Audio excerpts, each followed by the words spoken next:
নমস্কার।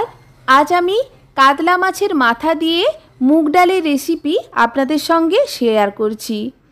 খুব সহজে বাড়িতে এটা আপনারা তৈরি করে নিতে পারবেন। খেতেও হয় অপূর্ব। গরম সাদা ভাতের সঙ্গে সার্ভ করুন, খেতে দুর্দান্ত লাগে। মাছের মাথা দিয়ে মুগ ডাল তৈরি করার জন্য আমি এখানে সোনা মুগ ডালের ব্যবহার করেছি। এক বাটি সোনা মুগ ডাল আমি প্রথমে বাটিতে নিয়ে নিয়েছি। এরপর একটা কড়াই গরম করে গ্যাসের ফ্লেম লোতে রেখে মুগ ডাল দিয়ে অনবরত নাড়াচাড়া করে ভেজে নিতে হবে। প্রথমে মুগ ডাল এখানে বেশি ভাজা যাবে না।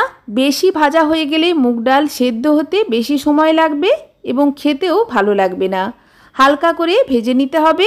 মুগ ডাল ভাজতে ভাজতে যখন একটা সুন্দর গন্ধ বেরিয়ে আসবে তখন বুঝতে হবে মুগ ডাল ভালো করে ভাজা হয়ে গেছে। অবশ্যই গ্যাসের ফ্লেম লোতে রেখে মুগ ডাল ভাজতে হবে। পরিষ্কার জলে মুগ ডাল এরপর ধুয়ে নিয়েছি। কড়াইতে পরিমাণ মতো সর্ষের তেল দিয়ে কাতলা মাছের মাথা আমি ভেজে নিচ্ছি। এরপর মাছ ভাজার অবশিষ্ট তেলেই দুটো শুকনো লঙ্কা, একটা তেজপাতা দিয়ে দিয়েছি। হাফ চামচ মতো বেটে রাখা আদা কাঁচা লঙ্কার বাটা দিয়ে দিচ্ছি। হালকা করে আদা কাঁচা লঙ্কার বাটা ভেজে নিয়ে একটা মিডিয়াম সাইজের কেটে রাখা টমেটো দিয়ে পরিমাণ মতো লবণ ও হলুদ দিয়ে অনবরত নাড়াচাড়া করে টমেটোকেও ভালো করে ভেজে নিচ্ছি, যাতে করে টমেটোর মধ্যেকার কাঁচা গন্ধ চলে যায়। এরপর এক চামচ মতো জিরের গুঁড়ো, হাফ চামচ মতো ধনের গুঁড়ো দিয়ে একটু জল অ্যাড করছি, যেহেতু গুঁড়ো মশলা ব্যবহার করেছি। মশলাকে খুব ভালো করে কষিয়ে নেব।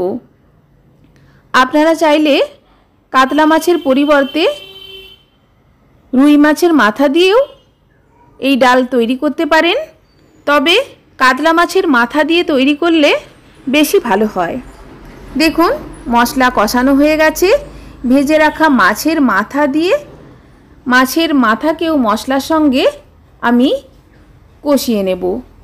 দেখুন একটু খুন্তি দিয়ে চাপ দিয়ে মাছের মাথাকে আমি টুকরো টুকরো করে নিচ্ছি এখানে, যাতে করে কাতলা মাছের মাথার একটা সুন্দর ফ্লেভার ডালের মধ্যে খুব ভালো করে চলে যায়। দেখুন মশলার সঙ্গে খুব ভালো করে কষিয়ে নিয়েছি মাছের মাথা, ফলে মাছের মাথার মধ্যেও মশলার একটা সুন্দর ফ্লেভার খুব ভালো করে ঢুকে যাবে। এরপর এখানে আমি আগে থেকে সেদ্ধ করে রাখা মুগের ডাল দিয়ে দেব। মুগের ডাল লবণ দিয়েই সেদ্ধ করেছি। এতে আমি প্রায় 1 গ্লাস মতো ঈষদুষ্ণ গরম জল অ্যাড করছি। ভালো করে মিক্স করে নেব।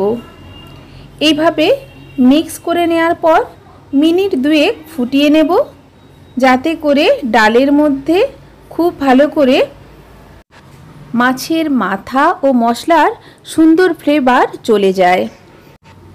এরপর আমি অপর বার্নারে দেখুন একটা ছোট হাতা গরম করে নিয়েছি। তাতে দিয়ে দিচ্ছি কিছুটা বাটার। আপনারা বাটারের পরিবর্তে এখানে ঘিও ব্যবহার করতে পারেন।